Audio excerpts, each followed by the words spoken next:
भारतवासियों का स्वागत है। दर्शकों, आज हम आए हैं रोहिणी के एनडीएमसी कॉलोनी के अंदर में। पहले हम बता दें, एनडीएमसी कॉलोनी रोहिणी की एक वाकई ऐसी कॉलोनी है जो अपने में बहुत आकर्षक, बहुत भव्य है और बहुत बेहतर रहन सहन के हिसाब से उत्तम मानी जाती है। यह एनडीएमसी के कर्मियों के लिए बनाई गई है। लगभग 300 के इर्द गिर्द लोग बाग यहाँ रहते हैं, यहाँ पे मकान मौजूद है। आज हम यहाँ के एनडीएमसी कॉलोनी के प्रधान श्री विशाल शर्मा के पास मौजूद है। इस कॉलोनी और इससे जुड़ी हुई समस्याओं के विषय में यही बताने वाले हैं। विशाल शर्मा जी, ताज़ा खबर चैनल में आपका स्वागत है। सर्वप्रथम दर्शकों को अपने विषय में बताइए। नमस्कार जी, मेरा नाम विशाल शर्मा है। मैं प्रधान एनडीएमसी हाउसिंग सोसाइटी सेक्टर 11 का प्रधान हूँ। पिछले 2 बार से मैं प्रधान यहाँ पे हूँ, तीसरी बार अभी बना हूँ और मेरी शुभकामनाएं नव वर्ष की आप सबको। आपने अपने 3 साल के प्रधानी कार्यकाल में यहाँ पर इस एनडीएमसी कॉलोनी में क्या क्या सुधार या क्या क्या बढ़िया करने की कोशिश करी? सर, वेलफेयर स्कीम्स के अंतर्गत हमने काम करना शुरू किया है। बच्चों को यहाँ अच्छा खेलने का और अच्छा एनवायरनमेंट मिले, अच्छा स्वस्थ हवा मिले और पार्क डेवलपमेंट हो, सफाई सुथराई हो, और यही हमारा उद्देश्य है यहाँ। बहुत अच्छा। यहाँ कितने लोग रहते हैं साहब? यहाँ पे 256 फ्लैट्स हैं जी, और उसमें से तकरीबन 225 फ्लैट्स में अभी लोग रहते हैं। जी जी जी। क्या क्या सुविधाएं यहाँ मौजूद हैं? डिस्पेंसरी यहाँ पे हमारी एनडीएमसी की तरफ से डिस्पेंसरी, एलोपैथिक डिस्पेंसरी है। यहाँ पे क्रच मौजूद है। यहाँ पे लाइब्रेरी मौजूद है एनडीएमसी की तरफ से। यहाँ पे बिजली विभाग का दफ्तर है हमारा और हमारे सिविल डिपार्टमेंट का दफ्तर भी यहाँ इंक्वायरी मौजूद है। जी जी जी। अच्छा, ये यहाँ पे जो लोग हैं मतलब सब एनडीएमसी के विभिन्न डिपार्टमेंटों में कार्यरत है? हाँ जी, अलग अलग डिपार्टमेंट्स के आदमी हैं यहाँ पे, एम्प्लॉयज हैं। जैसे कोई हॉर्टिकल्चर में है, कोई सफाई विभाग में है, कोई इलेक्ट्रिक में है, कोई एजुकेशन में है। यहाँ पे टीचर्स, यहाँ पे सिविल विभाग से भी हैं, फायर विभाग से भी हैं, हमारे सारे विभाग से हैं। अच्छा, क्या क्या सुविधाएं यहाँ के लोगों को एनडीएमसी द्वारा प्रोवाइड करी जाती है? एनडीएमसी द्वारा जो एनडीएमसी के अंदर एम्प्लॉयज को दी जाती है एनडीएमसी एरिया में, वो सारी सुविधाएं यहाँ प्रोवाइड की जाती हैं इस कॉलोनी के अंदर। जी जी। जैसे स्वास्थ्य सुविधाएं हैं, आपकी इलेक्ट्रिक की सुविधाएं हैं और आपका हॉर्टिकल्चर डिपार्टमेंट है हमारा, वो अच्छा काम करता है यहाँ पे। यहाँ के पार्कों की रख रखाव, सिविल डिपार्टमेंट है, यहाँ की सड़कों की मेंटेनेंस, यहाँ पे बिल्डिंग मेंटेनेंस, ये सारा काम वो ही करते हैं।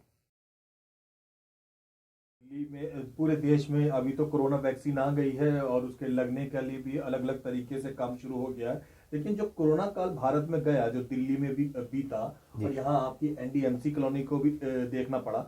एनडीएमसी कॉलोनी के विषय में दर्शकों में बताना पसंद करूंगा, ये अपने में ही सिमटी हुई एक 4 दीवारी में एक अपना एक छोटा सा अब गांव, एक कॉलोनी, एक अपने में रिहायशी एरिया मान लीजिए पूरी तरीके से। तो यहाँ के लोगों का दौर कैसा बीता उस लॉकडाउन? सर, बड़ा अगर एनडीएमसी एम्प्लॉय हम ना होते जी, तो यहाँ पे हमारे लिए नर्क बन गया होता। अच्छा। क्योंकि हमारी एनडीएमसी के वेलफेयर डिपार्टमेंट ने हमारी बहुत मदद करी। अच्छा। उस समय पे हमें यहाँ पे दवाई प्रोवाइड करवाना, अगर कोई किसी को कोरोना है तो दवाई प्रोवाइड कराना, भोजन सामग्रियाँ प्रोवाइड कराते थे हमें यहाँ पे। जी। अगर किसी को बुखार या तबीयत खराब हो जाती थी तो उसको हॉस्पिटल में हॉस्पिटलाइज कराते थे। वेलफेयर डिपार्टमेंट ने और हमारे एनडीएमसी के चेयरमैन, सेक्रेटरी और हमारे जो एमओएच हेल्थ विभाग के, इन सब ने मिलकर हमारा बहुत साथ दिया था उस समय। बहुत अच्छी बात कही आपने और हमें उम्मीद है कि देखने वाले दर्शकों को और खासकर जो एनडीएमसी एरिया में रहने वाले हैं जरूर इन बातों के कुछ प्रेरणा मिली होगी। अंतिम सवालों की तरफ आता हूं मैं। यहाँ पर इस समय में आपके कार्यकाल में अभी हाल ही में आप जो है वो आप एनडीएमसी की सोसाइटी की तरफ से खाटू श्याम कीर्तन पिछले 3 साल से करते आए हैं। तो जो कल आपका खाटू श्याम कीर्तन हुआ उसके विषय में बताइए कि क्या, कब से शुरू हुआ, कैसे हुआ? सर, खाटू श्याम जी की कृपा हमारे और हमारे कॉम्प्लेक्स वासियों पे हमेशा से थी। हमारी श्रद्धा और बढ़ गई इस कोरोना काल में जी। कि जितना ही हम कष्ट में थे, हम इनका नाम लेते थे और हमारे कष्ट दूर हो जाते थे। क्या बात है, क्या बात है। तो इसलिए इस श्रद्धा से और नए साल के उपलक्ष्य में हम हर साल खाटू श्याम जी का जागरण और कीर्तन करवाते हैं, भंडारा करवाते हैं। मैं और मेरी RWA सारे मिलकर, जैसे मेरे उप प्रधान मेरे संदीप शर्मा जी हैं, मेरे संजय त्रिपाठी जी हमारे सेक्रेटरी हैं जी। और हमारे जॉइंट सेक्रेटरी हैं श्री दर्शन लाल जी, राकेश जी कोषाध्यक्ष हैं हमारे। जी जी। तो ये सब हम सब मिलकर, और हमारे चेयरमैन हैं नितिन रेकवार जी जी जी। और बिंदर जी हैं हमारे OSD। तो ये सब मिलकर जो है हम यहाँ पे टीम वर्क में अपना काम, ये खाटू जी का प्रोग्राम करते हैं। अच्छा, बहुत अच्छी बात कही आपने। और ये आप हर साल काम करवाते हैं? जी, हर साल काम करवाते हैं। दर्शकों हम बताना पसंद करेंगे कि जब यहाँ इस कॉलोनी के अंदर श्री खाटू श्याम कीर्तन हुआ था तो यहाँ पे उसमें श्याम भंडारा, 56 भोग, अखंड ज्योति और अलौकिक श्रृंगार ने इस कार्यक्रम को और भी उम्दा और बहुत आकर्षक बना दिया था। लोग हों, RWA हो, एक रिहायशी एरिया हो और समस्याएं ना हो, ऐसा होना लगभग नामुमकिन होता है। अभी अच्छी बातें तो हमने NDMC के विषय में जानी, अब यहाँ की क्या समस्याएं यहाँ के RWA प्रधान श्री विशाल शर्मा महसूस करते हैं, उस पर हम बातचीत करते हैं।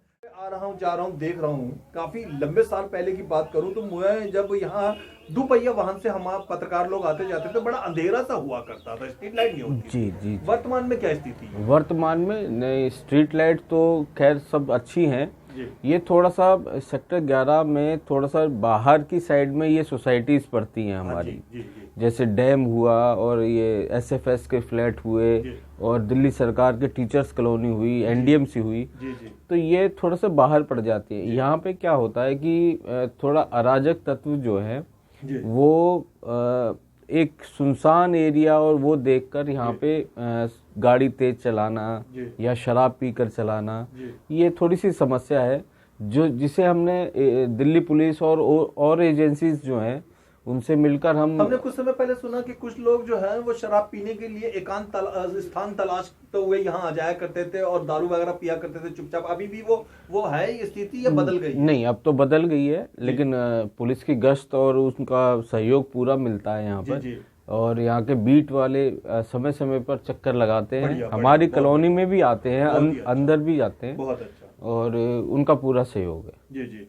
तो अब वो पीने पाने वाले लोग नहीं, अब इतना नहीं है। पहले जो समय था वो अब नहीं है। बहुत अच्छा। अच्छा, सफाई व्यवस्था के विषय में कृपया बताइए, यहाँ की सफाई व्यवस्था कैसी बनी रहती है? यहाँ की सफाई व्यवस्था बाहर की बढ़िया है, लेकिन एजेंसी से और हमारी काउंसलर जो है कनिका जैन जी और हमारे विधायक जी, इनसे हम संपर्क कर लेते हैं। अगर छोटी मोटी कोई समस्या होती है तो इनसे निपटारा हो जाता है।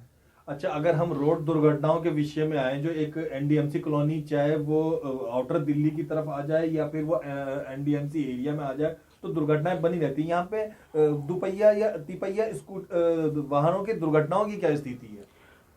हाँ, यहाँ पे स्पीड ब्रेकर्स वगैरह कई जगह पे जरूरी है जी।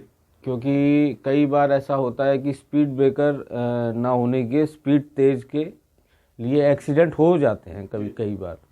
तो इसलिए स्पीड ब्रेकर प्रशासन से ये निवेदन है कि ये स्पीड ब्रेकर होने चाहिए। बहुत अच्छा। दर्शकों, अगर आपके आसपास में भी कोई ऐसी कॉलोनी है, कोई ऐसी जगह है कि जहां पर किसी प्रकार की समस्याएं हैं या कोई बहुत अच्छी गतिविधियां वहां चल रही हैं, तो नीचे लिखा हुआ ताज़ा खबर के नंबर पर जरूर बताएं। देखते रहिए, दिखाते रहिए ताज़ा खबर। आगे भी हम आपको इस तरीके की खबरें दिखाते रहेंगे। धन्यवाद।